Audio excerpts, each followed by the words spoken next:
Bonsoir et bienvenue dans l'Africa Newsroom, votre émission quotidienne de décryptage de l'actualité africaine en direct. Au sommaire ce vendredi, Amadou Soumaoro, c'est le nom du nouveau président de l'Assemblée nationale en Côte d'Ivoire. Il a été élu ce jeudi 7 mars lors d'un vote boycotté par une partie des députés et succède à Guillaume Soro.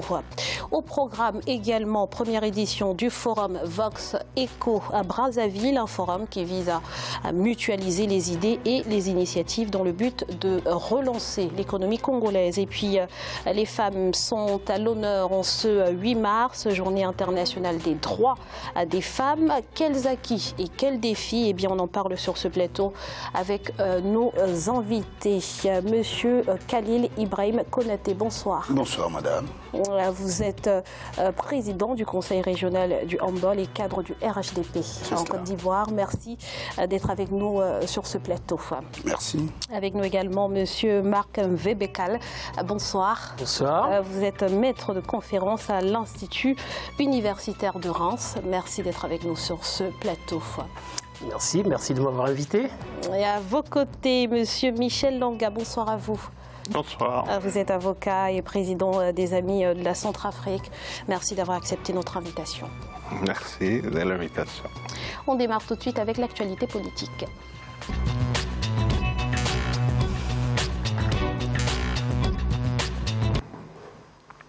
Ça y est, le nom du successeur de Guillaume Soro à la tête de l'Assemblée nationale ivoirienne est désormais connu. Il s'agit d'Amadou Soumaoro, candidat du RHDP. Il a remporté donc le duel au vote face à Jérémy Ngouane, le candidat du PDCI d'Henri Konan Bédié. On fait le point tout de suite dans cet élément de Victoria Sedi. On en parle juste après. L'Assemblée nationale ivoirienne a un nouveau président. Il s'agit d'Amadou Soumaoro, ancien ministre auprès du président de la République chargé des relations des affaires politiques. Candidat du Rassemblement des oufétistes pour la démocratie et la paix, il a été élu jeudi 7 mars avec 153 voix sur 158 exprimées. Sur les 252 députés que compte le Parlement ivoirien, seulement 178 étaient présents. Le mode de scrutin étant la pomme de discorde.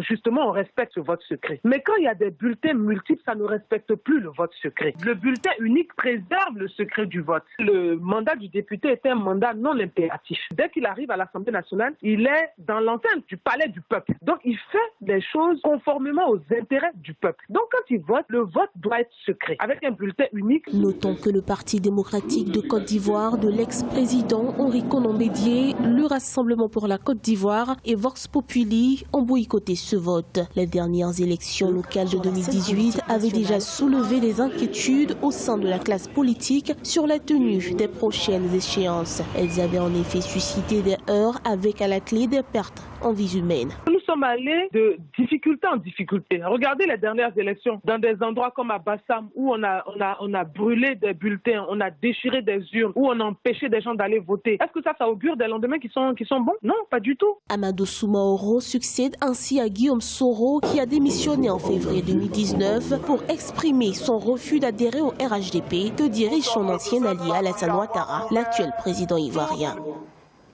Monsieur Langa, une première réaction après cette élection d'Amadou Soumaoro à la tête du Parlement ivoirien? Merci pour la question. Je pense que c'est une élection démocratique parce que notre Guillaume Soro n'a pas voulu adhérer au parti du président de la République et il en a tiré les conséquences en démissionnant. Donc il fallait mettre quelqu'un qui est dans la mouvance présidentielle à ce poste-là. C'est vrai, l'opposition a boycotté sur les 254. 52. Voilà, 52 députés. Les quorums qui devraient... il y a eu 158. Au total, présent. seuls 158. Voilà, et 127, c'était les quorums qui devraient être atteints. Mais il y a eu quand même 94 députés qui n'étaient pas là, qui n'ont pas assisté au vote, et 3 qui se sont excusés. Donc, il est passé. Le candidat de l'opposition ne s'est pas présenté. Guillaume Soro n'a pas été assisté au vote. Et le boycott de l'opposition s'exprime par le fait que les règles du jeu ont été changés le 5 mars, sauf erreur de ma part, 5 ou 4 mars, parce qu'au départ, il devrait avoir un vote unique, mais on a souhaité un vote multiple, et l'opposition a estimé qu'à partir du moment où il y avait 2 candidats, il ne fallait pas changer les règles du jeu. Alors, donc voilà, en gros. Monsieur Konaté, Monsieur Langa l'a très bien dit, hein, après avoir en premier lieu opté pour un vote à bulletin unique, le bureau de l'Assemblée nationale a décidé d'un coup de changer à quelques jours du scrutin, à 2 jours du scrutin, le mode de scrutin. Que cache finalement ce changement de dernière minute? Moi, je vais vous ramener uniquement au règlement de l'Assemblée nationale. Et vous rappeler que c'est le 7e président de l'Assemblée nationale qu'on élit en Côte d'Ivoire. Et que c'est la 3e fois qu'on élit un président de l'Assemblée nationale en cours de législature. Mais je vais vous dire tout simplement, il est dit que le vote doit être secret et uninominal pour les votes personnels, pour les nominations de personnalités dans l'Assemblée. Mais il n'est écrit nulle part, je vous dis bien nulle part, que le bulletin doit être unique. Donc, je reviens à ma question. Le bureau de l'Assemblée nationale met en place un dispositif, il discute des modalités, mais en rapport avec quoi? Le règlement de l'Assemblée nationale dit que le vote doit être secret. Le vote est secret lorsque un député ne vote pas la main levée. Il est secret lorsque le député ne n'est pas assis debout. Mais pourquoi ce mode de changement? Pourquoi ce mode Il n'y a pas de changement. Je vous dis bien qu'il n'y a pas de changement dans la mesure où, je répète encore, le 12 mars 2012, Soro Guillaume, alors député RDR, a été élu par ses pairs, président de l'Assemblée nationale, sur le même mode. Oui. Et en 2017, après les élections législatives de 2016, il a été élu encore sur le même mode. Mais comment voulez-vous, mesdames et messieurs, que parce que les coalitions ou bien il y a une mutation qui a cours en Côte d'Ivoire, on change les règles du jeu, le mode de désignation du président de l'Assemblée nationale? Cette Assemblée nationale a statué, et je rappelle que quand on me parle de 294 qui n'étaient pas là, moi je vous dis ceci, l'appel nominatif des députés au début de la séance a noté qu'il y avait 178 députés présents dans la salle. Premièrement. Deuxièmement, il y a 158 députés de la nation ivoirienne qui se sont exprimés. Il y a des députés du FPI qui étaient dans la salle et qui ont participé au vote. Le boycott, ça sert à quoi? Je vais vous répondre. Le boycott sert au PDCI et à ses alliés du moment, le PDCI de Bédié et à ses alliés du moment, de ne pas faire connaître sa vraie force au sein de l'Assemblée nationale.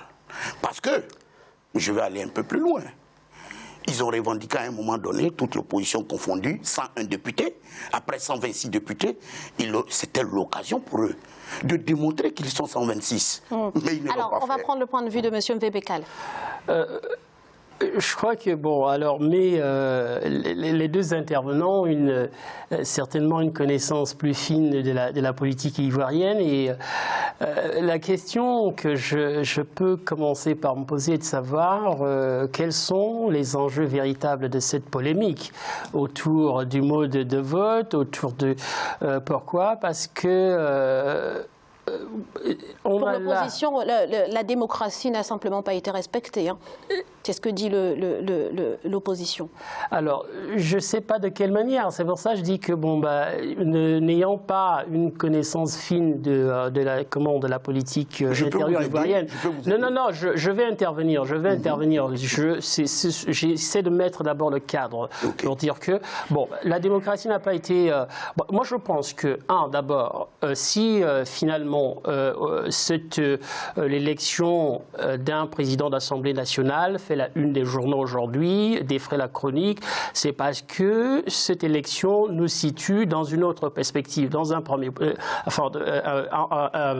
point à souligner. Et elle n'a pas été démocratique de quelle manière? Bon, a priori, il y a eu boycott d'une partie de députés ivoiriens, à savoir que ils n'ont pas apprécié le mode de scrutin, le mode de vote qui a été mis en place. Et c'est pour cela qu'ils sont pas venus. Certains sont pratiquement restés chez eux. Il y a Soro, d'ailleurs lui-même, qui n'a pas voté parce qu'il a envie d'exprimer quelque chose. Il a envie de situer par rapport à ce que j'évoquais tout à l'heure. Non, je pense, à partir de l'instant où l'on choisit de ne pas se présenter à un vote, etc., c'est une position qu'on prend, c'est un engagement qu'on prend. On ne peut pas la stigmatiser, on ne peut pas pointer un déficit de démocratie. Je ne poserai pas la question de cette manière.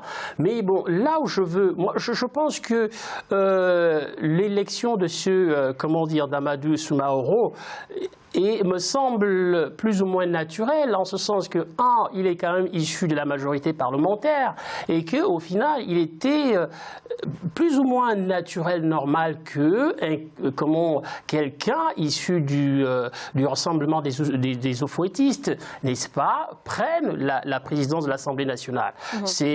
Pour moi, c'est ça le jeu normal de la démocratie, qui consiste à avoir à la tête de l'Assemblée nationale quelqu'un issu de la majorité parlementaire.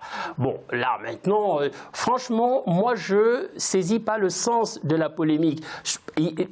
La polémique s'inscrit d'ailleurs dans le jeu normal du débat démocratique, à savoir que, on n'a pas accepté cela. Je parle sous le contrôle de mon ami, de mon collègue, de l'Ivoirien, qui a bien montré que Soro avait été élu sur le même mode de vote. Et que, là, il n'y a pas lieu d'avoir une polémique. Pour moi, ça me semble stérile. Alors, au-delà de l'élection du président de l'Assemblée nationale, ce scrutin devait véritablement permettre aussi de jauger les forces en présence au sein de ce Parlement ivoirien. Monsieur Langa, que peut-on conclure à l'issue de ce Alors, c'est un peu la violation du règlement intérieur de l'Assemblée, de l'éthique démocratique, des règles du jeu. On ne change pas les règles du jeu à quelques jours des élections. Mais nous sommes en Afrique, comme on dit souvent, on est sous les tropiques, et que du jour au lendemain... Là, c'est un cliché, je peux pas vous aller sur cette voie-là, ça n'a rien à voir avec l'Afrique. C'est à voir avec les forces en présence. Je peux aller très loin. Mais je vous dis, monsieur, je vous répète, pour votre bonne compréhension, le vote secret, c'est lorsque un député va voter, bien sûr. Il va mettre son bulletin dans l'urne et qu'il revient s'asseoir. Il est secret. Il n'est écrit nulle part, je le précise encore, que nous devons avoir un bulletin unique. Il n'est écrit nulle part. Mais il est même dit qu'il y a des députés qui sont sortis avec les bulletins de vote. Mais non, monsieur, s'il vous plaît. Moi, je parle des tests. Restons dans les tests. Les tests ne disent pas que l'élection du président de l'Assemblée nationale doit se faire avec un bulletin unique. Ce n'est écrit nulle part. Et je vous répète que nous ne sommes pas à la première élection de président de l'Assemblée nationale, s'il vous plaît. Mais pourquoi l'opposition a boycotté? L'opposition boycotte parce que quelqu'un qui revendique 126 sièges, il a l'occasion de prouver à la face du monde son poids effectif à l'Assemblée nationale de Côte d'Ivoire. Mais s'il est présent et que son candidat obtient 61 voix, parce que c'est ce qu'il devrait avoir, 61 voix, je sais de quoi je parle. Donc, les membres de l'opposition aujourd'hui, hier, cherchaient à ne pas faire connaître leur véritable force. Il fallait ne pas être présent dans cette salle, parce que on allait... Mais on a vu quand même que l'actuel président était soutenu par le président de la République. Mais c'est normal, cela va de soi. Dans votre pays, en Centrafrique, que je connais très bien, le président de l'Assemblée nationale qui a été élu hier, il était soutenu par le président. Il a eu 75 voix, l'autre a eu 64 voix. Je connais bien la Centrafrique, s'il vous plaît. Alors, monsieur Konaté, est-ce que vous essayez venez de dire, c'est que l'opposition a pris peur face à un échec qui semblait évident. Parce qu'on ne voulait pas qu'on découvre leur véritable force. Monsieur Mvebekal. Oui, l'opposition, je crois qu'il faut déjà commencer par faire les comptes. Les comptes en ce sens que, bon, voilà, on dit que l'opposition a boycotté, on dit que le président Alassane Ouattara a soutenu le président élu. Qui est normal. Mais c'est de bonne guerre. Oui. C'est de bonne guerre en ce sens que si l'on se situe, et je crois que je vais essayer de faire évoluer la discussion, l'échange, je veux dire, si l'on se situe maintenant dans la perspective de l'année prochaine, c'est-à-dire 2020, pour les prochaines élections présidentielles. Et d'ailleurs, c'est là aussi que je vais probablement poser la question à mon collègue par rapport au dispositif de la Constitution ivoirienne, parce que je me suis posé des questions. Parce qu'aujourd'hui, on nous dit, bon, il y a eu des embrouilles entre, monsieur Konan Bédié, ou également avec Guillaume Soro, donc, parce que les uns les autres se positionnent pour 2020, parce que c'est un secret de polichinelle que Soro, bon, ben évidemment, sa démission, son refus de faire partie justement du rassemblement des oufouettistes, est d'abord motivé par ses ambitions personnelles. Il va se présenter, ça c'est. Et puis Konan Bédié n'a pas non plus renoncé à se présenter.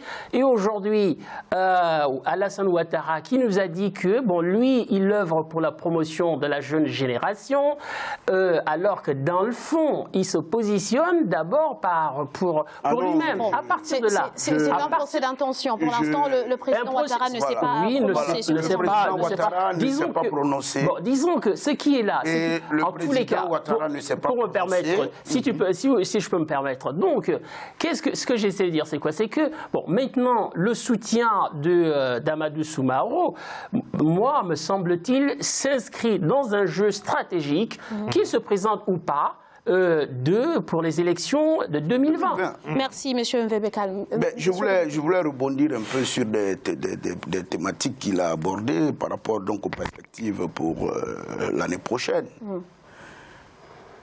Le président Alassane Ouattara a un bilan,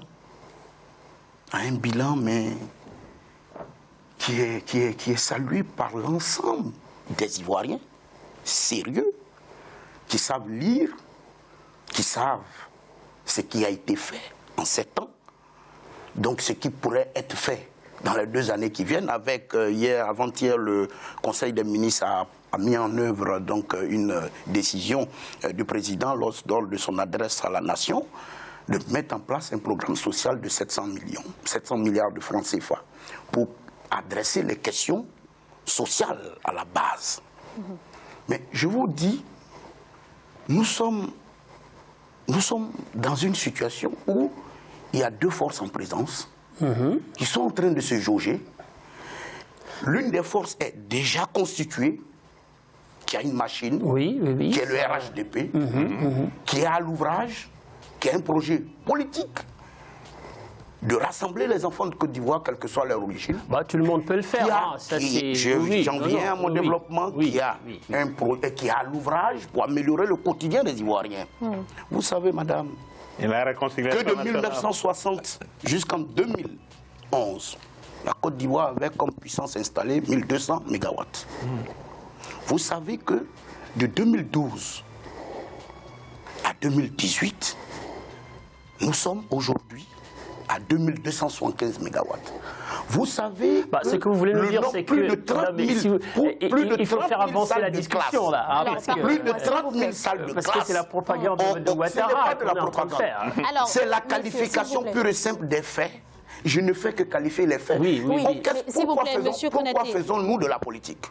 On fait de la politique pour apporter un bien-être au travers de notre programme. C'est très noble. Alors, nous ne sommes pas encore dans la phase de campagne électorale pour la présidentielle de 2020. Que je rappelle cela de temps en temps. Non, mais bon, il a déjà commencé. Vous avez déjà Je vois de quel bord il se situe déjà. Monsieur Konaté, vous l'avez dit, 2 forces se dégagent actuellement au sein de ce Parlement ivoirien.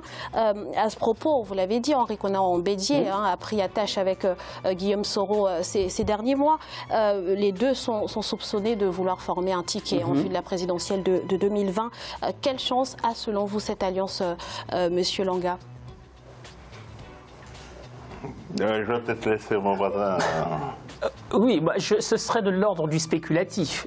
Pourquoi? Parce que pour le savoir, il nous faut des éléments substantiels. Les éléments substantiels qui seraient issus des enquêtes d'opinion, etc., etc. Bon, pourquoi? Parce que c'est vrai que sur un plan de composition des forces politiques, et c'est vrai que Alassane Ouattara, au pouvoir depuis 10 ans, il a eu le temps, je crois, depuis 10 ans, il a eu le temps justement d'asseoir son pouvoir, de mettre en place un dispositif stratégique vis-à-vis de la province, vis-à-vis des autorités locales, vis-à-vis des chefferies, etc., etc. Et puis, bon, il faut également reconnaître que son bilan n'est pas négatif, c'est plutôt un bilan plus ou moins à saluer. Donc là, il a des arguments à faire valoir.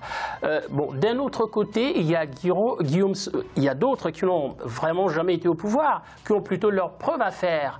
À partir de là, il est difficile de dire si, effectivement, le ticket Soro-Konan Bédié peut contrebalancer le pouvoir du rassemblement des eaux-fouettistes. Ça sera de l'ordre, parce qu'on n'a pas, pour l'instant, vous avez probablement, et vous d'ailleurs, ce que vous pouvez nous dire également relèverait de la spéculation.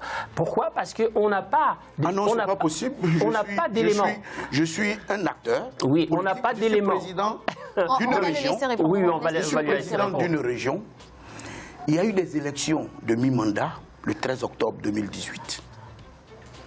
Sur 201 communes, le RHDP a remporté 120, 130. Aujourd'hui, nous sommes à 140.